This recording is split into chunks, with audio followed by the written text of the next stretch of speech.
and welcome to episode 139 of The Pitcher or the Hitter, the podcast by the M-SABR Dynasty League for the M-SABR Dynasty League. I am Cam. I'm Sahil. And we're in the swing of the off season right now. Fantasy off season, that is. Baseball season still going. We're currently watching live as the Rangers are putting a clinic on the Astros in Game 7 of the ALCS. I already turned it off. I'm watching Vikings Niners. That game 7 is not competitive. This Vikings Niners game very much is. So I've already given That's Yeah, that's fair. But it's a tight one in football. It's not a tight one in baseball, but 2 Game 7s in the LCS, that's always fun. Only a couple more weeks before we're gonna have to make our roster cut downs in this league, though. Yeah, I think the latest game set or the latest World Series could end if there's a game 7 would be November 4th. So I think November 11th, if we do the same week after the World Series, would be the cut down day. And obviously that could be earlier if the World Series doesn't go to 7 games. But that's something we're gonna have to start keeping an eye out for. I'm sure that's going to lead to some more activity built on the trade market. And obviously in free agency with players getting cut. But there's still a decent amount of trade activity that happened. We finally had our first 3 trades of the offseason. It was an interesting group of trades. Why don't we dive right in here? The first trade was mine. I traded Aaron Ashby and my 2024 third round pick, so the 35th overall pick in this year's draft, to Team Resnick for Tyler Black. Cam, would you like to go first on this one? Yeah, how many days before you made this trade did you pick up Aaron Ashby? I think 5. Yeah. Yeah, so there's my analysis on the deal. I think I included the pick just for that reason. I was gonna offer it 1-for-1 otherwise, but I think Ashby's been on and off some rosters this year. I think Eric was trying to stash him for a good chunk of the year and then had to cut him, and then Ruthvik had him for a bit. But Ashby, the last time we saw him healthy in the majors, was very solid. 107 in the third innings. He had a 1057 K per 9, 406 FIP, 329 XFIP, 375 xERA. But injuries really wiped out his season this year. And while I like the arm and I wouldn't mind gambling on him, I'm just not convinced the Brewers aren't going to kind of baby him a bit and kind of slow roll him back into the majors here. So I'm not really sure if that was something kind of in a position I'm at where I'm willing to gamble, whereas somebody like Anthony, who's in more of a rebuild, has time to, gamble on a talented arm who might not have the established role immediately or might have to go, get sent back down in the middle of the season to get some rest, whatever. I want to talk about Tyler Black a bunch, though. I love Tyler Black. He was drafted in the third round of our 2022 draft, got cut pretty early. Things didn't really seem to turn out so well for him. But prospect development is not linear. He was taken 33rd overall, by the way. It was your pick that Yuki had taken him. But prospect development's not linear. He really had a solid year this year between AA and AAA at the age of 22. He has great plate discipline, 15.8% walk rate in AA, 15.6% in AAA. He actually had more walks and strikeouts in AAA at a 13.3% K rate there. He kind of started stealing bases out of nowhere. He stole a combined 55 bases this year. I know he had a bit of speed, but it was a surprise. Fangraphs gives him a 60 speed, but it was kind of a surprise to see him run as much as he did. The one thing that really encourages me with him is that the power. The power numbers were not super amazing this year. I mean, he had 18 home runs in 123 games. But the batted ball data was very solid. So his 90th percentile exit velocity has jumped by 4 miles per hour between uh, uh, last year and this year. And the Brewers have bounced him around a bit. He's played a lot of corner infield. They had Rowdy Tellez, Josh Donaldson, and Carlos Santana there. 2 of them are free agents. The other one, Rowdy, didn't have a good year. So I think there's a decent chance he, plays quite a bit for the Brewers this year. And I don't think he's going to be like some elite level talent, but I think he could be a plenty solid fantasy bat. So I'm very happy with this addition. Yeah, yeah, I think he should be. He's a good prospect, and I think if Anthony wanted to take a gamble on Aaron Ashby, he should have done so 5 days earlier when he could have had him for free instead of giving up one of his best prospects. One of his best prospects. That is I can't tell if that's high praise for Tyler Black or a low opinion on Anthony's farm system. Well, let's look through his farm system. I mean, Raphael is good, but kind of had a setback this year. Cade Cavalli, I'm not really sure what I think about him. Gavin Stone, I like. Brennan Davis, there's a lot of names on here who were kind of names 2 years ago that have kind of fallen off. Brennan Davis, Eddie's Leonard. I like Cade Horton. I like Jace Young. Obviously he's got Drew Jones, but like, Elijah Green too, but Jefferson Caro's interesting, but I think I would certainly put Tyler Black in like the top 8 to 10 of his farm system. Yeah, I think you're right about that. But Brian Ramos is one more name I want to highlight there. But yeah, I think it's I've seen Tyler Black on a few top 100 lists, including Baseball Americas, and that's kind of where I have him ranked. I think kind of somewhere in that like 50 to 100 range. All right. I think let's move on though to the next trade. This was my trade. It was an interesting one. It came together kind of quickly. It did.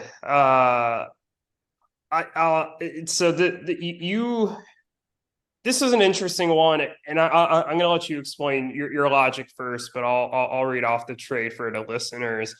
Framber Alert has agreed to trade Masataka Yoshida, Ryan McMahon, and Ricky Tiedemann to Deep Sea Devers for Mitch Keller, Brendan Donovan, and my 2100 third, which congratulations on picking up another one of those. But yeah, I've got 7 of them now. Jesus. But go ahead. You and I have some strong opinions about this trade. We have talked about this quite a bit. So I think the listeners deserve to hear now. Yeah, so I think it's tough. It's really hard to get a 27-year-old starting pitcher. I like Mitch Keller a lot. He was phenomenal to start the season. He struggled a little bit down the stretch, but I'm not worried. I think his peripherals are good. Kind of note, even while he was struggling, his K rate remained up and well above where it had been in any previous season of his. So I like his stuff. Masataka Yoshida, it just kind of, I don't know. It was kind of sudden. I wasn't really planning on trading him this offseason, but I felt like he really, really struggled down the stretch. Like he had a 290 OPS the last 3 months of the year. I feel like, him and Keller are both guys who had a hot start to the year, but kind of struggled and faded away down the stretch. And it kind of went unnoticed. And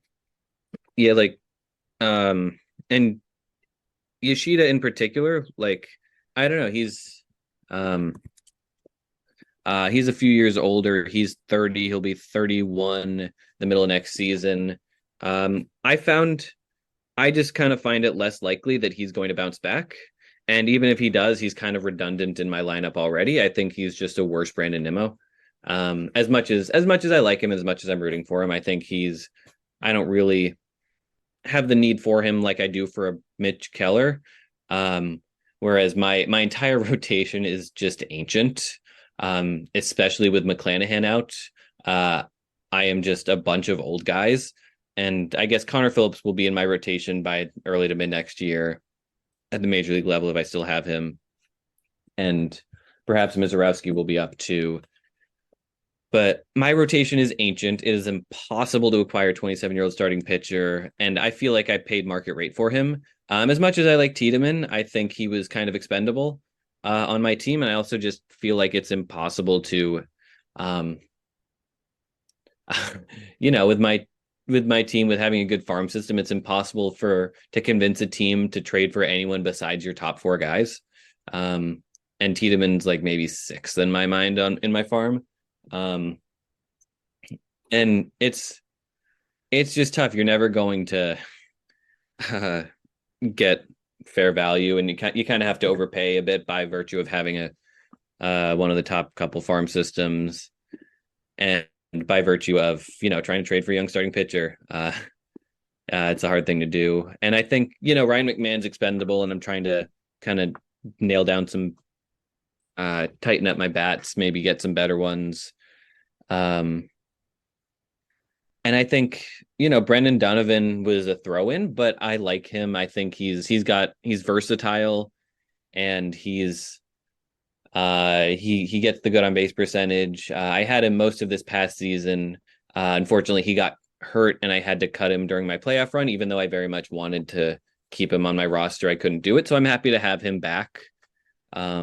He was part of my future plans, and he gets to remain part of my future plans.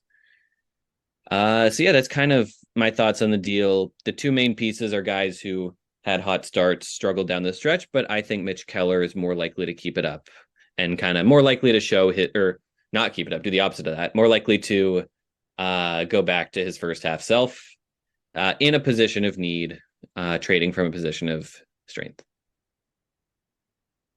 All right. Well, I'll take the position here. So I did get a couple of chats immediately after the trade was made, indicating that Ruthvik was, quote, the clear winner. So I feel like you're in the position of the minority here in terms of how you view the trade. It just feels like a lot to give up.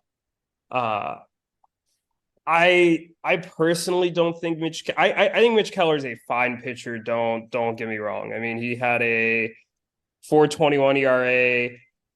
He had a whip in the 120s.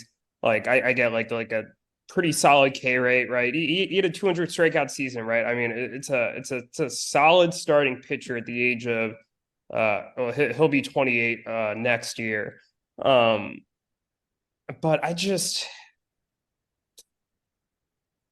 I'm not convinced that the first half of his season is who he is. I think Pitcherless kind of summed it up. They put out their top 200 starting pitchers, and then I kind of went back and fact checked based off of that.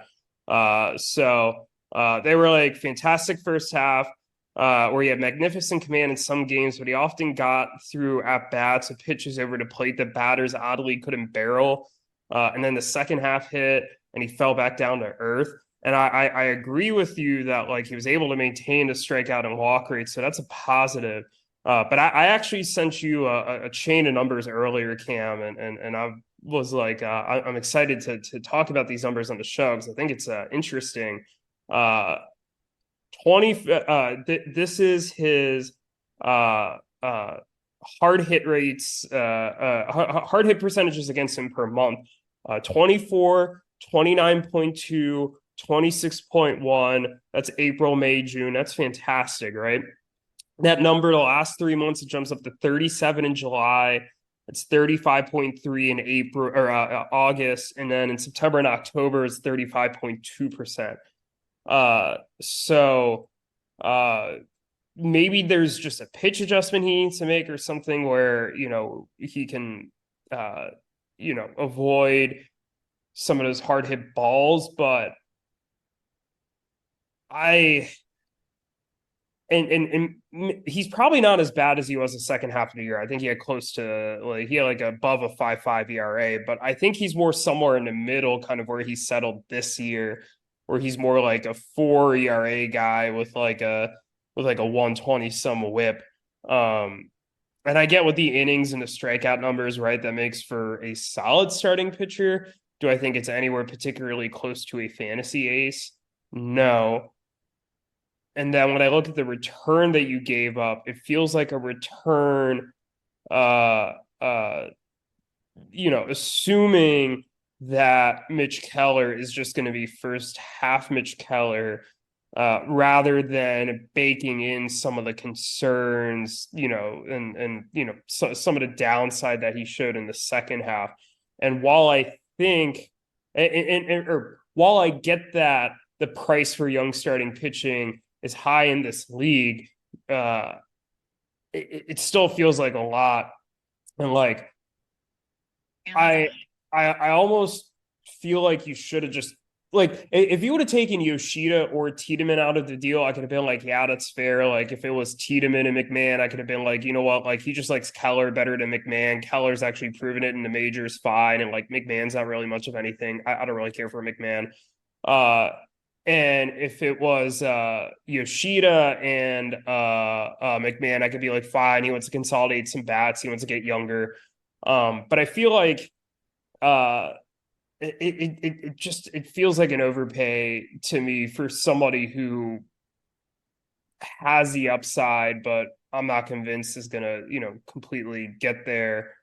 I think there was no way on earth I was getting him for less than this.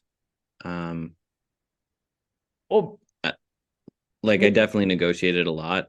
I feel like, I don't know. I think you're maybe overrating Yoshida a little bit. I think the opposite. I think you're underrating him. I think he had a great. So for the same reason that you're like, hey, Mitch Keller second half, whatever. Like, I'm willing to put that aside and buy in on him. Like, it feels weird that then with Yoshida, you could be like, hey, he faded in the second half. Like, I'm just gonna move off. Like, I think there's a lot of reasons why Yoshida could have maybe fallen off in the second half. That wasn't necessarily a skills degradation. I cannot pronounce words tonight. Or a reason to be particularly concerned. I mean, it's his first year in the major leagues. Across the world. I think I think we play longer schedules here than over there. Or if not, like, either way, I'm sure he might have just worn down. And I think there's only reason to believe that with his first year in this country in the MLB under his belt, he could be even better next year. So it felt like a weird time for you to sell him. I feel like I feel like this is a sell low for a player that you've been gushing about for a while. And I feel like you should have kept him a little longer. I will say this though. If you very much believe that Mitch Keller is first half Mitch Keller, then I think the logic of this deal makes sense, because you're talking about a 28-year-old starting pitcher who almost threw 200 innings this year, and if you're just taking his first half stats, he had like a 3.20 ERA with a low WHIP, and that's a hard guy to get. I don't think that's the case. I think he's more of a mixture of these two halves. I think he's more of a 4 ERA guy, and because of that, I don't see where the value lines up, but I do understand the logic of why you wanted to do this deal and why you think that Keller can be that player. I'm just not convinced. So it's a question of how it is a question of our valuation of Keller. It's not the logic of the deal, if that makes sense. Interesting. I wonder how, because I was being fed info that you thought I was ripping Ruthvik off. That's kind of the info I was being fed throughout the process of the deal. And I wonder if I hadn't been hearing that, if this deal would have turned out differently. Okay, so when I told you that, I didn't think it was Tiedemann and Yoshida, from my understanding, were part of the deal. I was hearing Ryan McMahon and Geraldo Perdomo, and then like a mid-tier one of these prospects you were discussing, but it wasn't like it wasn't any like really strong names at the time that I was hearing. So when I Interesting. heard Yoshida and Tiedemann, that's when I changed my tune because Ruthvik had asked me about it, and I was like, actually, like this is a pretty good deal for you. Yeah, I think there's no starting pitcher who's going to be no young starting pitcher unless it's you trading with Anthony. There's no young starting pitcher that you're going to get for less than this.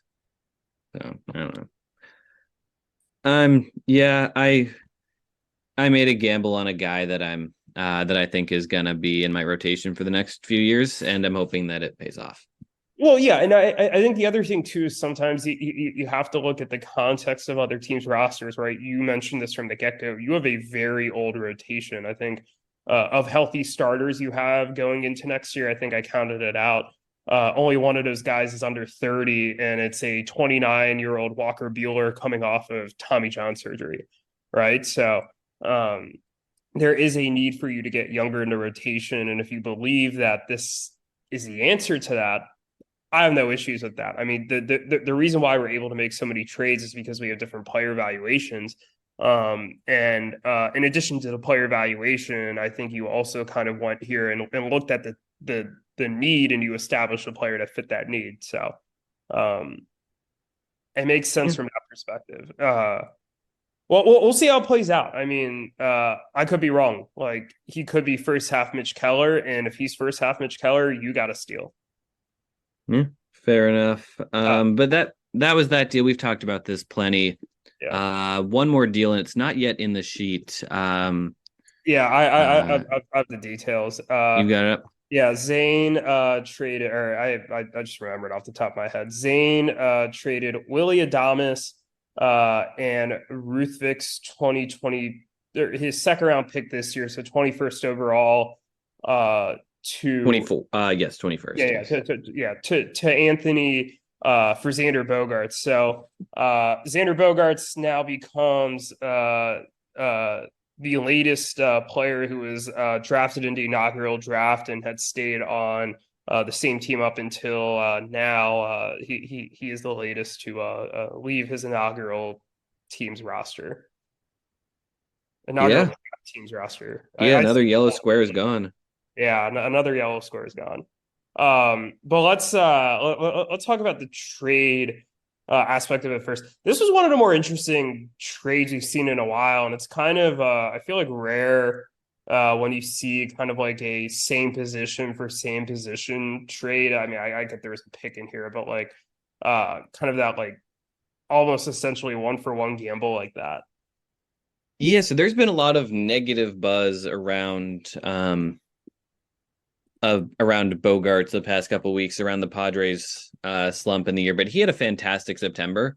He really did. He certainly had a better season than Adames did, and in fact, he had a better WRC plus this year than all but one of Willie Adames's seasons in his whole career. So a down year for Bogaerts was still would be a great year for Adames. The only season he had better WRC plus wise was the shortened year, and he had a 36% K rate that year. So I think, and that was also buoyed with a 388 BABIP. Granted, Adames this year had a really low BABIP. He's definitely going to bounce back. I think, I don't know. It feels about right. Bogaerts is 3 years older. He's the better hitter, but he's also older. There's been a lot of weird buzz around him, around him moving to first, which is kind of weird. So he's maybe, he could fall off at any moment, I suppose. I've always liked his bat a lot. I think I'd rather be getting Bogaerts in this deal. Granted, I think Zane, when he's calling him one of like his elite bats, that's definitely not true. But I mean, I don't know. Looking at the year by year numbers, I think he looks fine, and I'd be happy to have him. Yeah, I I think these are two players I have ranked pretty similarly for Dynasty at this point. So Bogart's going into his age 31 season. I'm a little worried the best is behind him. So what I do think he is I think there's a high floor with him because I think he still does a great job of getting on base. The batting average is still high. The plate skills are still impeccable. What concerns me is he dealt with wrist issues all year, and that's something I'm worried is going to linger. And with that, you've kind of seen a drop in power the last 2 years. 15 home runs in 2022 with Boston, 19 this year with the Padres. I wonder if this is a player that's just I feel like he's on the decline here a little bit. And while I still think he could be a good player for a couple more years, I don't know if he's the type of guy I'm really excited to get out there and buy. And honestly, if he changes positions, let's say he actually does make that move to first base, because I will say in talking to Zane, I think that is a big thing that he liked was, hey, he has quite a shortstop log jam, a lot of talented guys, Gunnar, Ezekiel Tovar, CJ Abrams, all these guys. And one of the things that appealed to him about Bogaerts was he's like, okay, Bogaerts is shortstop eligible now, but he's not going to stick there. If Bogaerts moves to first base, that's not a bat that I think plays as well at first base. I think, with the harder defensive position, you need lesser offense to kind of be a valuable player there. And I don't think 15 to 20 home runs with a good OBP is really going to make him a valuable top end first baseman. So I still think he's a good player. I still think he's a nice get for EBO, but I'm a little skeptical of how he's going to kind of develop here with Adames. I think you're right. I think he did get a little unlucky this year. I think that average maybe should have been 10 to 15 points higher. If you're raising that OBP 10 to 15 points higher, it's more 320, 325. I think that's fine. I really like the power. I mean, he's a 25 to 30 home run guy. He'll get in a few chip in steals. I mean, the runs and ribbies numbers should be solid. You mentioned a 36% K rate for him in 2020, but he has dropped that number the past few years. This is a 25.9% K rate. This year, which was a career low, and 11.1% walk rate, which was a career high. And he'll be entering his age 28 season. He turned 28 in September. That being said, I think he's kind of the opposite profile of Bogaerts, right? I think he's more power, but not really great plate discipline still. But I don't really have as many health concerns with him. I think they're about even in my rankings. I think, but Anthony being more of a rebuilding team than EBO, I see why he makes more sense for him. And I also see why EBO, one of Bogaerts, is kind of a steady bat. Yeah, I think that's fair. I think this trade does make sense for both teams. It does, but they're both flawed players that have different profiles that make sense for both teams. But I don't know if I'm exactly ecstatic about either of them, but they're also both guys that I wouldn't mind rostering. It's almost they're cool, great, I got him, whatever, but not oh my god, this is an amazing addition. I think that's certainly reasonable. Yeah. I think Zane used the words Bellinger in describing Bogaerts, and I very much disagree with that. Yeah, I don't think I agree with that either. I think he's fine. I think he's a decent shortstop. He's a top 8 to 10 shortstop, and we'll see how he does this year. Lower on both of them. I wouldn't call either of them top 8 to 10 shortstops. I'd have to look at a list of shortstops. Hold on. I'm curious now. Okay. I take Bobby Witt, Trey Turner, Corey Seager, Lindor, Gunnar, Bichette, Ellie, Matt McClain, Nico Horner, who did just retain shortstop eligibility. You take Nico Horner over both of them? Yeah, I would. Because I think he'll get the OBP. He'll do just enough in the power department and elite in steals. He'll score a lot of runs, bad in the top that Cubs lineup. I'll take Ha-Seong Kim. That's 10. I'd take CJ Abrams. Really? I think it's like CJ Abrams. when you're talking about like a Dansby Swanson versus those guys, that's where I think it starts to get close, and that's where I'm like, okay, so maybe they're more like top 12 to 15 for me. Uh, Yeah, I certainly don't think I do CJ Abrams. I think he's maybe the next Adalberto Mondesi type where I'm just never going to like the profile. Um, he is a better bat than Mondesi. That's the difference. But I do get the Mondesi concerns. well, let's Adalberto Mondesi. His first, I guess it's hard to say. He's never had a full season. His first season where he had more than 150 plate appearances, had a better on base percentage, better WRC plus, and uh, better slugging than CJ Abrams did this year. Both age 22. It's the strikeout to walk rate, though. Like there is no plate discipline whatsoever in Alberto Mondesi's game, and like I get it. Like CJ Abrams, uh, is not the best plate discipline guy, but he's already had a better walk rate than Mondesi had in any of his seasons, and his K rate is like half of what Mondesi's was. So I think that there's some room for growth there that I think could keep him relevant, coupled with the health. Uh, and 18 home runs is nothing to is a solid number, especially if he's going to steal 50 bases. Yeah, I think that's fair. Yeah, there's not a lot of players who could go 20-50. Yeah, I mean, I don't know but yeah, 2050 with a terrible on base, and I don't know. I don't. If he get that on base to like 320, fine. I think fine. And if he has like a Bobby Witt style breakout next year, then obviously that's a very valuable player. But yeah, I mean, we'll see. Yeah, that's I think you and I have a little different opinion on CJ Abrams, but he's a player I'm really curious to see develop next year. I think he's pretty boomer bust. Yeah, I mean, he's either Bobby Witt or he's Alberto Mondesi. Yeah, I don't think I don't think he'd be Bobby Witt. Like, but Yeah. Witt's too special of a player. Like Abrams peak is not going to be anything close to what Witt's peak is. But yeah, that's we spent quite a bit of time there discussing these trades. Anything else you'd like to say to wrap up here? Yeah, I guess last thing we were going to talk about, yeah, the yellow squares here. Another one is gone. That is, yeah, namely Xander Bogaerts.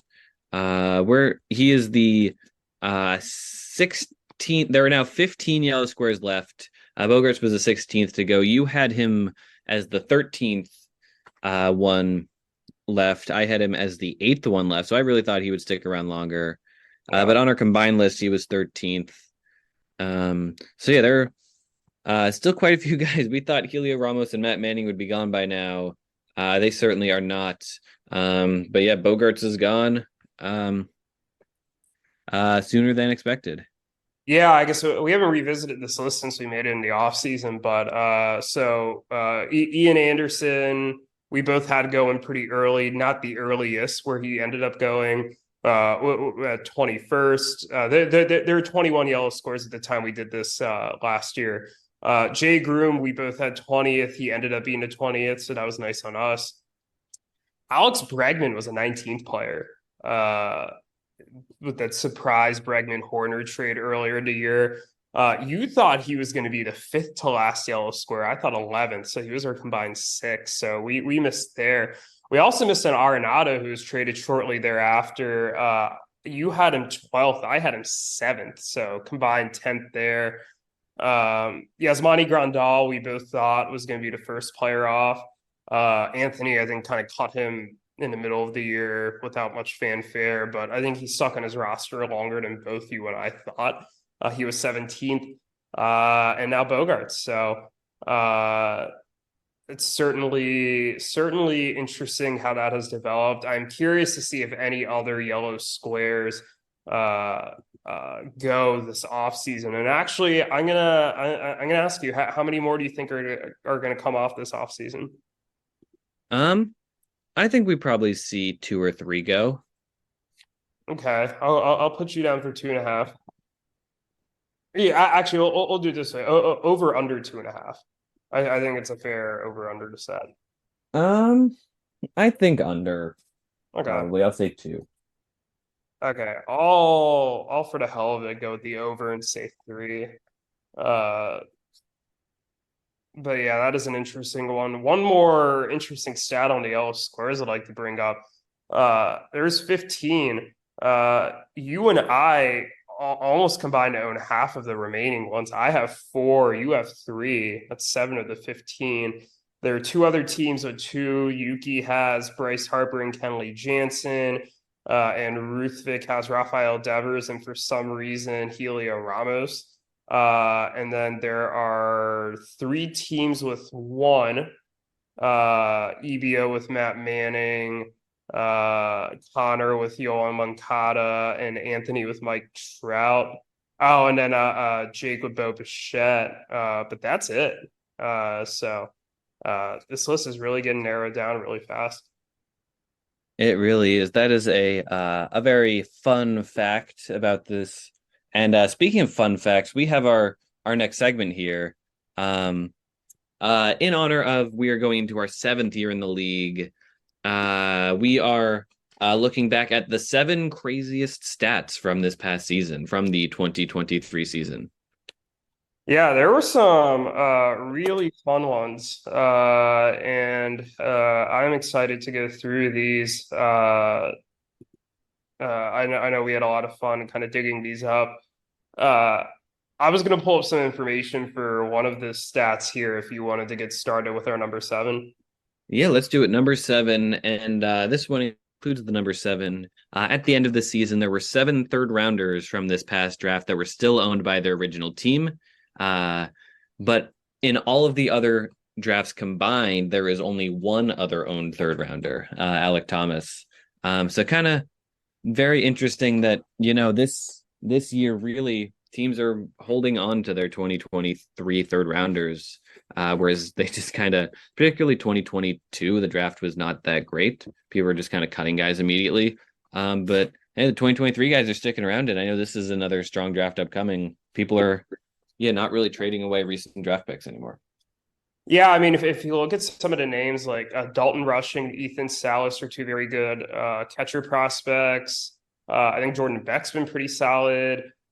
I can't really speak to some of these other names here off the top of my head. Interestingly, a couple of the names that I've liked have been dealt. Cade Horton was dealt by Jake, and I dealt Cooper Jerpy. Carson Wisenhunt's had a good year. Daniel Amata kept him. He was Mr. Irrelevant. But yeah, certainly interesting to see. As a whole in this draft, there hasn't been a lot of picks traded. So I think only 11 of the 36. So. Yeah, no, we're really holding on to our guys. That was number 7. Number 6, the 6th most crazy fact this year is that Yuki has held the loser's belt now for 10 consecutive weeks, which is kind of wild. He just went on a crazy losing streak to end the year. Which is funny because he was in a playoff spot at the start of his losing streak, but ended up losing a bunch in a row. He has held the loser's belt for 10 weeks in a row, which ties the record with the Bellies, who held it at the end of last year, and over the offseason as well. So yeah, just a long time to be the loser. Yeah, it's crazy that he was in playoff contention there for a while and then just kind of lost it. Did not really end well for him. No, definitely not. But hey, he gets a better draft pick out of it. No, absolutely. Yeah, it's just how it goes sometimes. But yeah, we ready for the next stat?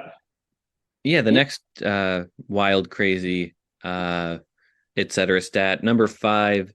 It's kind of lumping together a few stats just to show how crazy the stolen bases were this year.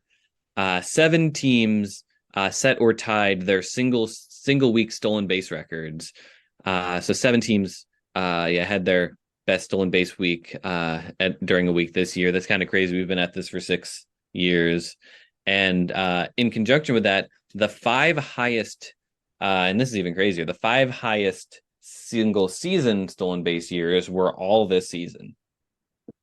Yeah, one more stat I would like to add. Actually, I'm not, because I told you I was going to use it for trivia, but this one is wild, and I don't want to give any clues away as to what the question is going to be. But there's a really fun stolen base related question that I think I'll be using when we do Dynasty trivia later this year. But yeah, I mean, Interesting. kind of unsurprising. Like obviously the stolen base landscape this year has kind of changed with the new rules.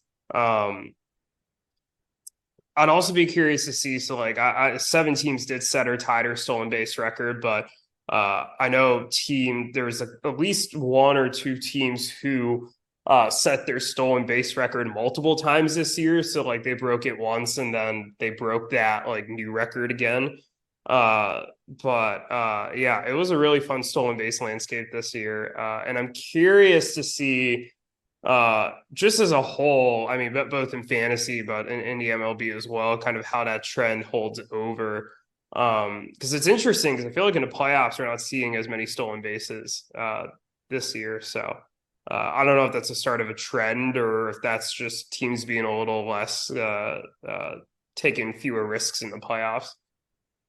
Yeah, no, I agree. It's definitely interesting. I imagine we're not going to see as many stolen base records broken next year, but there'll kind of be an evening out point. But yeah, it just goes to show how different the league looked this year than in other years. Absolutely. I really like where we're going here with these next couple. So our number 3 one was my back-to-back 12-0. Oh, you missed. We skipped number 4. Oh, okay. So scratch all that. You start with number 4 then. Yeah. So moving on, the number 4 craziest stat of the year we decided, and this is actually the one that inspired the segment. There were only 3 ties this season, which is kind of insane. To go a full season with only 3 ties, which it's especially crazy because 1 week, week 3 last year, only 1 season ago, we had 3 ties in a single week, half the matchups tied. So to see 3 ties for an entire season is, yeah, just kind of shocking, unexpected. I tied Jake late in the season. The other ties, who had a tie? Ruthvik tied someone. It's not letting me look at full schedule, so I'm not gonna see who. But Ruthvik had a tie. Anthony had a tie. Connor had a tie, and the Bellies had a tie.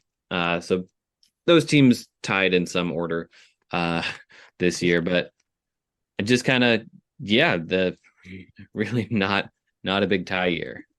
No, and it's crazy. Like I had 5 ties last year. Anthony had 4 ties last year. Both of us individually had more ties last year than we had the entirety of this year. And there's only 1, 2, 3, 4 teams who had fewer than 3 ties last year. Eric had 2, Yuki had 2, Andrew had 1, and the Bellies were the only team to have 0 last year. So if I'm just doing the math quickly, that's 18, 21, 22, 26. That's 16 ties we had last year, and only 3 this year. So, okay, so in 21, and I'm only counting regular season too. In 21, dear God, remember that when EBO had 7 ties in 2021? Yeah, that was a real storyline all year. Yeah, I mean that's more than double the number of ties we had this year. And the tennies had 5 that year too. So that was let's see, 3, 5, 10, 14, 17, 19, 20. We had 30 ties in 2021 or 15 ties, sorry, because you have to divide it by 2. Where obviously 2020 doesn't count. And then in 2019, there's 3, 5, 7, 8, 9, 10. There's only 5 ties in 2019.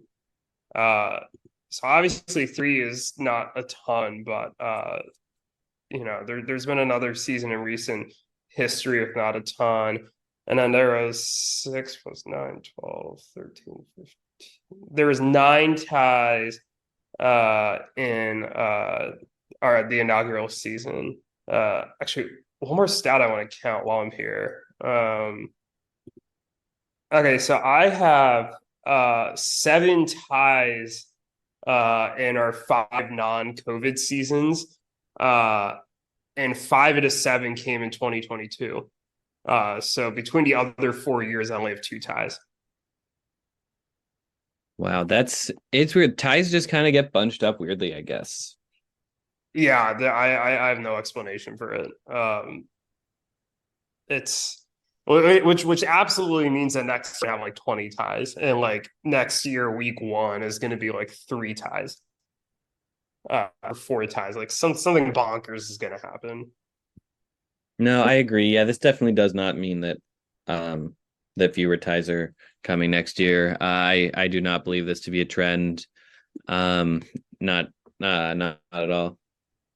No, me neither. But speaking of me, these next couple stats are about me. Our number 3 was that I had back-to-back 12-0 wins this season. One against Connor and one against Andrew. I believe they were in back-to-back weeks. Yeah, they were back-to-back weeks, 12-0 wins. Never seen anything like it. No, it's going to be one of the things we remember about this season, the 12-0 wins. And not only that, and one of those 12-0 wins, this brings in number 2, was my 82 RBI week. Yeah, that's just nuts. That's the number 2 stat. 82 RBI. You beat the previous RBI record by 8 RBI. That record is really not going to fall for a long time. Yeah, and it's crazy because I think I'd broken that record by like Saturday of that week. It was even a down Sunday, and I think I broke a few of my records that week too. So I came 1 steal short of breaking my steals record, and then almost broke my OBP record.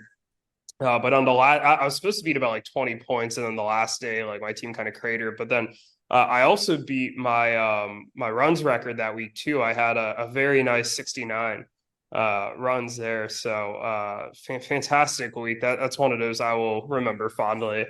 I remember being bummed after the Connor weekend and being like, ah, damn, like the 12-0 is over. I don't get to see that anymore. And then it happened again. So that was a lot of fun. Definitely one of my highlights of the season. Yeah. No, absolutely. Are we ready for the number 1 craziest stat of the year? Yeah, this one's bonkers. You found this one. This is a great pull by you. Yeah, so it happened against me. Connor had in week 9, Connor hit 1 home run all week. Which set the record. Yeah, hitting only 1 homer in 7 days is just insane. But the crazier part about that is he still won runs that week. Jesus Christ. How many runs did he like how many runs did you both have? Yeah, so he had 35 runs and I had 30. Jesus, that's just a bad runs week by both of you. It was just, we both kind of had a rough week that week. And I think that was a week where offense was down. Oh, offense was down all week. Nobody scored 50 runs. No team scored 50 runs. No one had more than 15 homers. 51 RBI was the most. So it was a really bad offensive week on the whole. But yeah, we both had particularly bad runs weeks. Yeah, it was oof. Just oof. Oh man. Yeah, I have no words. Yeah, but yeah, Connor, 1 home run all week.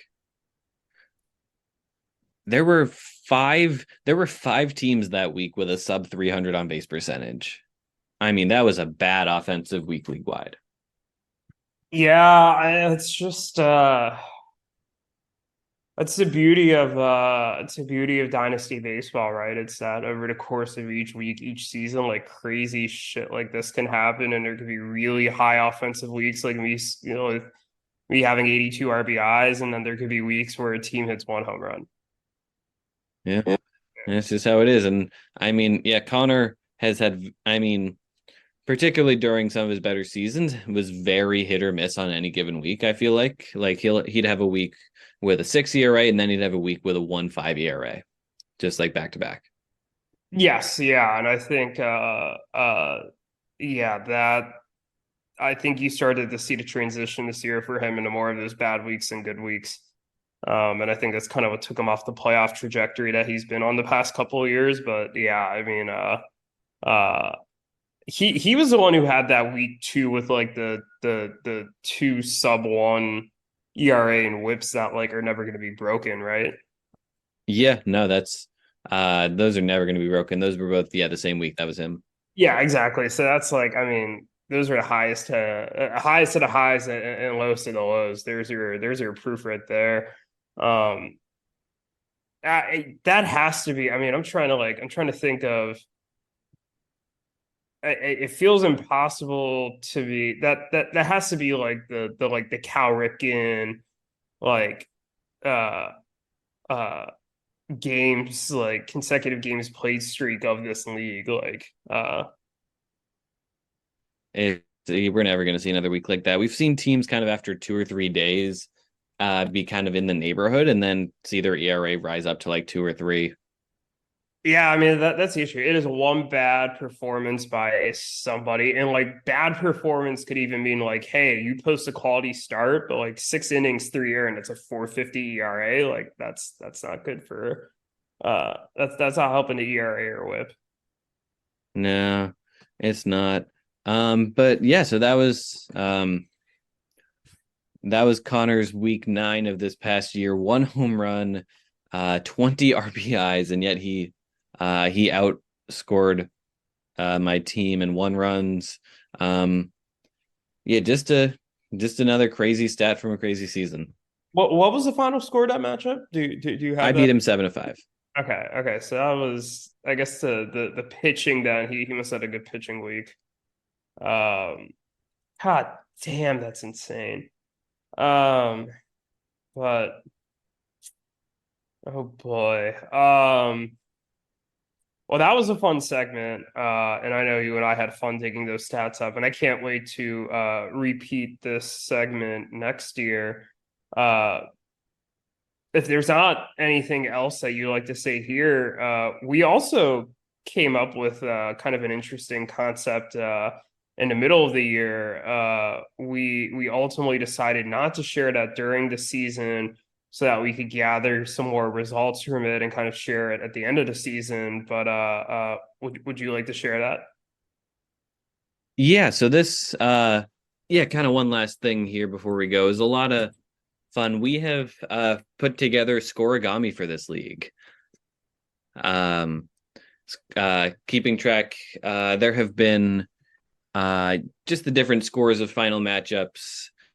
Anything from 12-0 to 6-6, anything in between. 28 unique matchup scores in league history. 6-5-1 has been the most common with 72 occurrences. We have seen exactly 1-8-1-3 and 1-7-1-4 matchups. Those have happened exactly once. The 7-1-4 matchup happened in 2019. The 8-1-3 happened in 2022. That was actually the most recent Scorigami. Alex beat Ebio week 19 of 2022 by a score of 8-1-3. And yeah, that's all. We'll be putting this in the main sheet sometime soon. But yeah, I thought it was just kind of fun. We have Scorigami. Yeah, no, it is. It is a lot of fun. I'm glad we put this together. I know there's a lot of other cool things that you were putting together too. Hopefully we get some of those kind of in final form or close to final form in the upcoming weeks and months so that we can share that. But hey, anytime we can put some cool new information into sheet for us to kind of go through and track. I think is just a lot of fun and is awesome. And it is amazing to be able to track that and see how the league has developed over the past 6 years, going on year 7 now. It's crazy. And then what, year 4 of the podcast era? Yeah, year 4 of the podcast era. My God. Yeah. We're no longer a little baby podcast. We've grown up. Yeah, 139 episodes. Oh, jinx. Yeah, it's my God. And well, yeah. So that was episode 139. It's unbelievable. But yeah. If you don't have anything else to say, we're certainly going to be back next week to talk about. I'm sure there are going to be plenty of trades, and we'll have plenty to say about them. Yeah. Anything else before we wrap up? No. Yeah. See you next time. Take a look at me, crumpled up on the floor, feeling lonely. Honestly, something is wrong with me. I've been freaking out, folding myself into origami, terrified of what they'll think of me.